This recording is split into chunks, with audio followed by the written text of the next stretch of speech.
Butter milk, మజ్జిగ అంటే చాలామందికి తెలిసిన విషయం ఏంటంటే పెరుగులో నీళ్లు కలిపి గిలకొట్టడం. కానీ అసలైన ఆయుర్వేదం సూచించే మజ్జిగ తయారీ గుణకర్మలు దీనికంటే అతీతంగా ఉంటాయి. ఇలా ప్రత్యేకంగా తయారు చేసుకుని తాగే మజ్జిగ శరీరానికి ఏం చేస్తుంది? దీనిని ఉదయం ఖాళీ కడుపుతో తాగితే మంచిదా, భోజనం తర్వాత తాగాలా? అసలు మజ్జిగ తాగాల్సిన సరైన సమయం ఏది? బయట మలమలా మార్చే వేడి, లోపల శరీరాన్ని చల్లబరిచే మజ్జిగ, ఇందులోని శీతల గుణాలు ఎలా పనిచేస్తాయి? దీంతో జలుబు చేస్తుందా? అసలు నిజాలేమిటి? రెగ్యులర్గా నిత్యం మజ్జిగ తాగే వాళ్ళకి జీర్ణ సమస్యలు తక్కువగా ఉండటం కేవలం యాదృచ్ఛికమా, లేక దీని వెనక సైన్స్ ఉందా? ఆహారంలో మజ్జిగని చేర్చుకోవటం వల్ల బరువు తగ్గే అవకాశాలు ఏమన్నా ఉన్నాయా? దీనిలోని క్షారగుణాలు, ప్రోబయాటిక్స్ వల్ల వచ్చేటటువంటి ప్రయోజనాలు ఏమిటి? ఇలాంటి ఎన్నో రహస్యాలని తెలుసుకుందాం. మిత్రులారా నమస్కారం, నేను మీ డాక్టర్ చిరుమామిళ్ళ మురళీ మనోహర్. ఈ వీడియోలో చాలా ముఖ్యమైన విషయాన్ని మనం తెలుసుకోబోతున్నాం. మజ్జిగ ఔషధ గుణాలు. వేసవి తన ప్రతాపాన్ని చూపిస్తున్నప్పుడు, తెలుగు నేల అగ్నిగోళంలాగా మండిపోతున్నప్పుడు, నిప్పులు చెరిగే ఎండ శరీరంలోని తేమని మొత్తం లాగిస్తున్నట్టు అనిపించినప్పుడు, దప్పిక దాహం ఒక పెనుభూతంలాగా వెంటాడుతున్నప్పుడు, అప్పుడు మనసుకి శరీరానికి చల్లదనాన్ని ఊరటని ఇచ్చేటటువంటి ఒక దివ్య ఔషధం కోసం మనసు పరితపిస్తుంది. అదే సమయంలో మన సంస్కృతి పొరల్లోంచి, తరతరాల ఆచారాల్లోంచి గుర్తొచ్చే పేరే తక్రం, అంటే మజ్జిగ. తెల్లని అమృతంలాగా, మట్టి కొండలోని పులకరింతలాగా మనల్ని పలకరించే ఈ పానీయం మొదటి గుక్క గొంతులోకి దిగితే చాలు, ఆ వేడిమి నుంచి తక్షణం స్పాట్లో విముక్తి లభించినట్టు అనిపిస్తుంది. ప్రాణం లేచి వచ్చినట్టుగా ఉంటుంది. ఇది కేవలం దప్పిక తీర్చే మజ్జిగ మాత్రమే కాదు, మన పూర్వీకుల విజ్ఞానం, వాత్సల్యం కలిపినటువంటి ఒక ప్రాచీన శక్తి. కాలం చేసిన గాయాలకు, ఎండ పెట్టినటువంటి బాధలకి ఇది ఒక దివ్యమైన ఔషధం. ప్రతి గుక్కలోనూ ఆరోగ్యం తొణికిసలాడుతుంది. మనదైన ఒక గొప్ప సాంప్రదాయ అభయహస్తం వస్తుంది ఈ మజ్జిగ. వివరాల లోతుల్లోకి వెళ్దాం.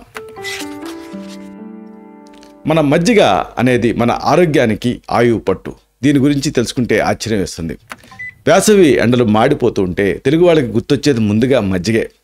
ఇది కేవలం దప్పికని తీర్చే పానీయం మాత్రమే కాదు, చెప్పుకున్నట్టుగా మన సంస్కృతిలో, మన వంటగదిలో ఒక విడదీయరాని భాగం ఇది. వేల సంవత్సరాల ఆయుర్వేద శాస్త్రం నుంచి ఆధునిక పోషకాహార నిపుణులు దాకా అందరూ కూడా మజ్జిగ తాలూకు గొప్పదనాన్ని ఒకే గొంతుతోటి చెప్తున్నారు. మన పూర్వీకులు ఆ వేసవిలో అలసట రాకుండా, శరీరం డీహైడ్రేషన్ బారిన పడకుండా ఉండటం కోసం మజ్జిగని ఒక తప్పనిసరి ఆహారంగా తీసుకునేవాళ్ళు. గ్రామాల్లో ఇప్పటికీ కూడా పొలం పనులకు వెళ్ళేటటువంటి రైతులు మజ్జిగ తాగి ఆ తర్వాత బయలుదేరతారు. అతిథులు వస్తే ముందుగా మనం ఏమిస్తాం? మజ్జిగ ఇస్తాం. ఇది మన సంస్కృతిలో ఆదరణ, ఆరోగ్యం రెండిటికీ ప్రతీక. ఈ మజ్జిగని సాంప్రదాయబద్ధంగా ఎలా తయారు చేసుకోవాలి? దీంట్లోని పదార్థాల వల్ల మన శరీరానికి ఎలాంటి లాభాలు కలుగుతాయి? ఆయుర్వేదం, ఆధునిక విజ్ఞానం ఈ మజ్జిగ గురించి ఏం చెబుతున్నాయి? ఈ మొత్తం వివరాల్ని మనం తెలుసుకుందాం. ముందుగా అసలు మజ్జిగ తయారీ విధానం తెలుసుకోవాలి. చెప్పుకున్నట్టుగా తయారీ విధానం ఏముంది? పెరుగులో కాస్త నీళ్ళు కలిపి గిలకొడితే మజ్జిగ అవుతుంది కదా అనుకుంటారు, కానీ కాదు. మజ్జిగ తయారీ అనేది దీనికి అతీతంగా ఉంటుంది. అయితే చాలా సులభం. దీనికి కొన్ని సాధారణ పదార్థాలు మీకు సరిపోతాయి. ఇక్కడ మనం ఈ ఆయుర్వేద మసాలా మజ్జిగ తయారీని తెలుసుకోబోతున్నాం. ఇది శరీరానికి బాగా శక్తినిస్తుంది, జీర్ణశక్తిని పెంచుతుంది. మరి దీనికి కావాల్సిన పదార్థాలు ఏమిటి? వరుసగా వీటిని మనం తెలుసుకుందాం. ముందుగా మీకు గడ్డ పెరుగు 1 కప్పు కావాలి. అలాగే చన్నీళ్ళు 1 కప్పు కావాలి. నిమ్మరసం 2 టీ స్పూన్లు కావాలి. తురిమిన పచ్చి అల్లం 1 టీ స్పూన్ కావాలి. అలాగే సన్నగా తరిగినటువంటి పచ్చి కరివేపాకు 1 అరకప్పు కావాలి. అవసరమైతే వాడుకోవాలి దీన్ని. ఇంకా ఇంగువ 1 అర టీ స్పూన్ సిద్ధం చేసుకోవాలి. నూనె 1 టీ స్పూన్ సిద్ధం చేసుకోవాలి. ఆవాలు, పసుపు ఆవాలు కానీ లేదా నలుపు ఆవాలు కానీ 1 టీ స్పూన్ సిద్ధం చేసుకోండి. కరివేపాకు రెబ్బలు 4. అలాగే జీలకర్ర 1 అర టీ స్పూన్ సిద్ధం చేసుకోండి. సైంధవ లవణం అంటే రాక్ సాల్ట్, దీన్ని 1 చిటికెడు మీ రుచికి సరిపడా సిద్ధం చేసుకోండి. కొత్తిమీర లేదా పుదీనా ఆకులు మీ ఇష్టాన్ని బట్టి సిద్ధం చేసుకోండి. మరి ఎలా తయారు చేసుకోవాలి అంటే దీన్ని తయారు చేసే పద్ధతి ఏమిటి? ఇది తెలుసుకుందాం. ముందు ఒక మిక్సీ జార్ తీసుకోండి. దీంట్లోకి గడ్డ పెరుగు, అలాగే చన్నీళ్ళు, నిమ్మరసం, అలాగే తురిమిన అల్లం, ఇంగువ, అలాగే చిటికెడు సైంధవ లవణం వేయండి. ఈ దశలో మీరు కొత్తిమీర ఆకులు లేదా పుదీనా ఆకులు కూడా చేర్చుకోవచ్చు. వీటన్నిటిని బాగా కవ్వంతో చిలకండి, లేదా గిలకొట్టండి, లేదా ఆల్రెడీ మీరు ఆ గ్రైండర్ జార్లో తీసుకున్నారు కాబట్టి బ్లెండ్ చేయండి. మిశ్రమం సిద్ధమైన తర్వాత పక్కన ఉంచండి. ఇప్పుడు తాలింపు అంటే సీజనింగ్ కోసం ఒక చిన్న బాణలి అంటే ఒక స్కిల్లెట్ తీసుకొని దాంట్లో 1 టీ స్పూన్ నూనె వేసి మధ్యస్థ మంట పైన వేడి చేయండి. నూనె వేడి ఎక్కిన తర్వాత ఆవాలు వేయండి. ఆవాలు చిటపటమని పేలటం మొదలుపెట్టినప్పుడు మీరు కరివేపాకు రెబ్బలు వేయండి. ఆ తర్వాత జీలకర్ర వేసి దోరగా వేయించండి. ఈ తాలింపుని ముందుగా సిద్ధం చేసుకున్నారే ఈ మజ్జిగ మిశ్రమంలో వేయండి. బాగా కలపండి. ఎప్పుడు కూడా మజ్జిగని వేడి చేయకూడదు. తాలింపుని సిద్ధం చేసుకున్న తర్వాత మజ్జిగకి కలపాలి. అలాగే దాన్ని ఇంకా అలాగే నేరుగా వాడేసుకోవాలి. దీంతో రుచికరమైన ఆరోగ్యకరమైన మజ్జిగ మీకు సిద్ధమవుతుంది. దీన్ని వెంటనే సేవించవచ్చు. అయితే మరి ఈ పదార్థాల ప్రాముఖ్యత ఏమిటి, అలాగే ఆయుర్వేదం ఏం చెప్తుంది, సైన్స్ ఏం చెప్తుంది, ఇది తెలుసుకోవటం అవసరం. మజ్జిగలో వాడే ప్రతి పదార్థానికి దానికది ఒక ప్రత్యేకత ఉంది. వీటిని తెలుసుకుంటే మీరు ఆశ్చర్యపోతారు. ఆయుర్వేదం ఈ పదార్థాలను కలపడంలో ఉద్దేశం ఏమిటి అనేది మీకు అర్థమవుతుంది. ఆధునిక సైన్స్ కూడా ఈ పదార్థాల తాలూకు విశిష్టతని బలపరుస్తుంది. ఏమిటి వరుసగా తెలుసుకుందాం. ముందుగా మజ్జిగ మనం తయారీకి వాడేది పెరుగుని. మీకు తెలుసు ఆయుర్వేదం ప్రకారంగా పెరుగు తీపి రుచి కలిగి ఉంటుంది. ఇది కఫాన్ని పెంచుతుంది. సరిగ్గా చిలకకుండా లేదా ఇతర పదార్థాలతో కలపకుండా ఈ పెరుగుని తిన్నారనుకోండి, అప్పుడు అరగటానికి ఎక్కువ టైం పడుతుంది. అందుకే మన తెలుగు వాచకాలలో రాత్రిపూట పెరుగు తినరాదు అని ఉంటుంది. అయితే దీన్ని మజ్జిగ రూపంలో తీసుకున్నప్పుడు నీళ్లు ఇతర పదార్థాలు చేర్చుతాం కాబట్టి దానిలో ఉండేటువంటి ఆ గురుత్వం అంటే బరువు అనేది తగ్గుతుంది, సులభంగా జీర్ణం అవుతుంది. ఇది పిత్తదోషాన్ని సమతుల్యం చేస్తుంది మజ్జిగ రూపంలో. శాస్త్రీయంగా పెరుగు అనేది ప్రోబయోటిక్స్కి గొప్ప ఆధారం. ఇది మన గట్లో అంటే జీర్ణ వ్యవస్థలో ఉండేటువంటి మంచి బ్యాక్టీరియా. ఇవి ఆ జీర్ణక్రియకి తోడ్పడతాయి. ప్రోబ్యాక్టీరియా అనేది ఇది పేగుల ఆరోగ్యాన్ని పెంచుతాయి. పెరుగులో అదనంగా కాల్షియం, ఫాస్ఫరస్, ప్రోటీన్ ఇలాంటి పోషకాలు కూడా పుష్కలంగా ఉంటాయి. ఇక తర్వాత మనం కలిపేది నీళ్లు. ఆయుర్వేదంలో నీళ్లు అనేది ఏమిటి అంటే యూనివర్సల్ సాల్వెంట్ అంటారు. అంటే అన్ని దోషాలని తనలో ఇముడ్చుకుంటుంది. నీరు త్రిదోషాలని సమతుల్యం చేయడంలో సహాయపడుతుంది. మజ్జిగలో నీళ్లు కలుపుతాం కాబట్టి పెరుగుతున్నటువంటి బరువు తగ్గి పానీయం తేలిగ్గా మారుతుంది. శాస్త్రీయంగా నీరు డీహైడ్రేషన్ నివారిస్తుంది. శరీరంలో ఉండేటువంటి అన్ని క్రియలని ఇది స్టిమ్యులేట్ చేస్తుంది. అందుకని అన్ని క్రియలకి నీరు తప్పనిసరి. మజ్జిగలో కలిపినటువంటి నీరు శరీరానికి అవసరమైన ద్రవాల్ని అందిస్తుంది. ఇక దీంట్లో కలిపేది నిమ్మరసం. ఆయుర్వేదం నిమ్మని అగ్నిదీపనం అంటే జీర్ణశక్తిని పెంచేదిగా, అలాగే పాచనంగా అంటే ఆహారాన్ని జీర్ణం చేసేది కింద ఇలాంటి గుణాలు కలిగింది కింద చెప్తుంది. ఇది ఆకలిని పెంచుతుంది. వాతకఫ దోషాలను సమతుల్యం చేయడంలో ఇది సహాయపడుతుంది. పుల్లటి రుచి నిమ్మలో ఉండేటటువంటి ఇది ఆ జీర్ణ గ్రంథుల్ని ఉత్తేజపరుస్తుంది. శాస్త్రీయంగా నిమ్మరసంలో విటమిన్ సి అనేది ఎక్కువ మొత్తాల్లో ఉంటుంది. ఇది ఒక శక్తివంతమైన యాంటాక్సిడెంట్ మీకు తెలుసు. శారీరక రోగనిరోధక శక్తిని ఈ నిమ్మ పెంచుతుంది. విటమిన్ సి ఉంటుంది కాబట్టి. అలాగే జీర్ణక్రియకి ఇది తోడ్పడుతుంది. ఖనిజ లవణాలు అంటే మినరల్స్ శరీరం గ్రహించేలాగా ఈ విటమిన్ సి అంటే నిమ్మ అనేది చేస్తుంది. తర్వాత మనం వాడేది అల్లం, తురిమినటువంటి అల్లం. ఆయుర్వేదంలో అల్లం ఉష్ణగుణం కలిగి ఉంటుంది, అలాగే జీర్ణశక్తిని పెంచుతుంది అని చెప్తారు. వాతకఫ దోషాలు తగ్గించడానికి ఇది సహాయపడుతుంది. కడుపుబ్బరింపు, గ్యాస్ ఇలాంటి వాటిని ఇది తగ్గిస్తుంది. ఇది అగ్నిని రగుల్చుతుంది. శాస్త్రీయంగా అల్లంలో జింజరోల్స్ లాంటి సమ్మేళనాలు ఉంటాయి. ఇవి యాంటీ ఇన్ఫ్లమేటరీ, యాంటాక్సిడెంట్ గుణాలను కలిగి ఉంటాయి. ఇన్ఫ్లమేషన్ అంటే నొప్పులను తగ్గించడం, అంటే జీర్ణక్రియని మెరుగుపరుస్తుంది. లోపల ఏమన్నా ఇన్ఫ్లమేషన్ లాంటిది ఉంటే కూడా తగ్గిస్తుంది. వికారం లాంటి వాటిని మెయిన్గా ఈ అల్లం అనేది తగ్గిస్తుంది. ఇక చాలామందికి అంతగా తెలియంది ఇంగువ. మజ్జిగలో ఇంగువని కూడా మనం కలుపుతాం. ఆయుర్వేదంలో ఇంగువ వాతాన్ని శాంతపరచడంలో అగ్రస్థానంలో ఉంటుందని చెప్తుంది. ఇది జీర్ణశక్తిని బాగా పెంచుతుంది ఇంగువ అనేది. అలాగే పాచక రసాల స్రావాన్ని ఉత్తేజపరుస్తుంది. కడుపుబ్బరింపు, అపానవాయువు అంటే గ్యాస్ సమస్యలకు ఇంగువ ఒక చక్కటి పరిష్కారం.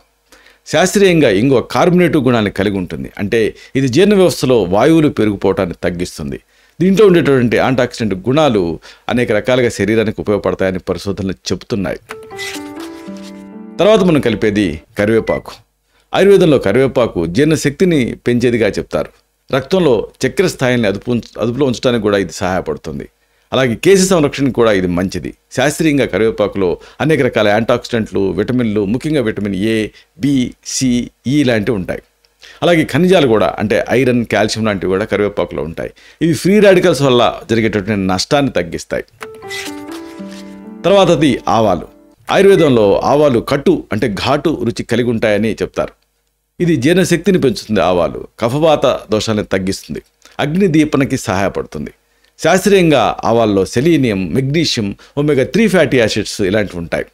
వీటిలో ఉండేటటువంటి ఆ గ్లూకోసినోలైట్స్ అనేవి యాంటాక్సిడెంట్ గుణాలని కలిగి ఉంటాయి. ఇక తర్వాతది జీర్ణశక్తిని పెంచే జీలకర్ర.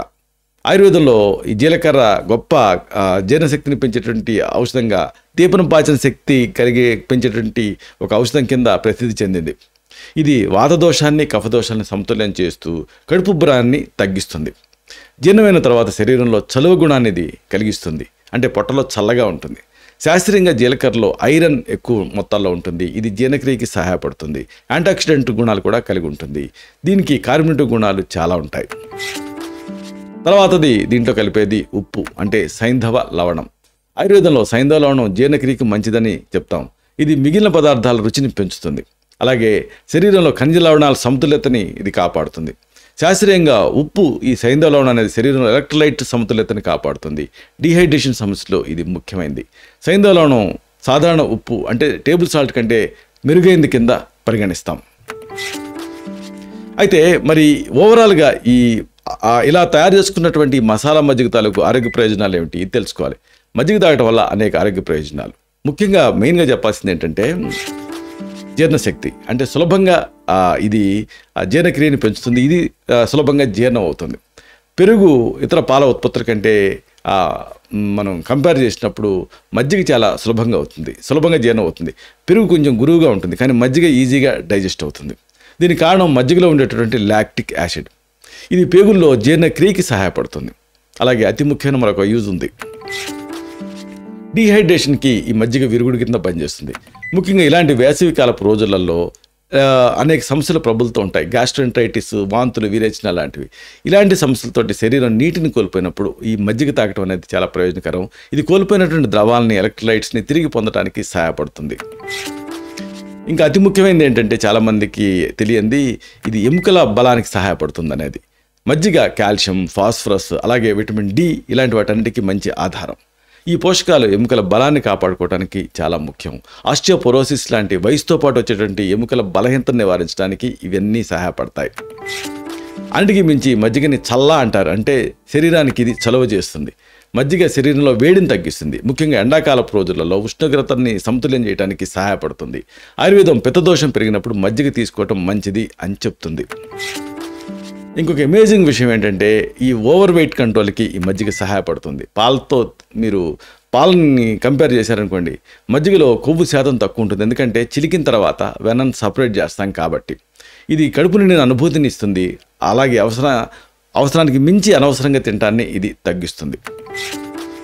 అయితే ఇది ఒక ఆహార ఔషధం కాబట్టి జాగ్రత్తలు తీసుకోవటం కూడా చాలా అవసరం. మజ్జిగ చాలా ఆరోగ్యకరమైనది అయినప్పటికీ కూడా కొన్ని విషయాలలో జాగ్రత్తలు తీసుకోవాలి. ఉదాహరణకు దీంట్లో ఉప్పు వేస్తాం, సైంధవ లవణం. మజ్జిగలో ఉప్పు వేస్తాం కాబట్టి అధిక మొత్తంలో ఉప్పు తీసుకోవటం వల్ల రక్తపోటు, ఒకవేళ బ్లడ్ ప్రెషర్ ఉంటే అలాంటి వాళ్ళకి ఇది మంచిది కాదు. కాబట్టి అలాంటి సందర్భాల్లో ఉప్పు తక్కువగా వేసుకోవటం మంచిది.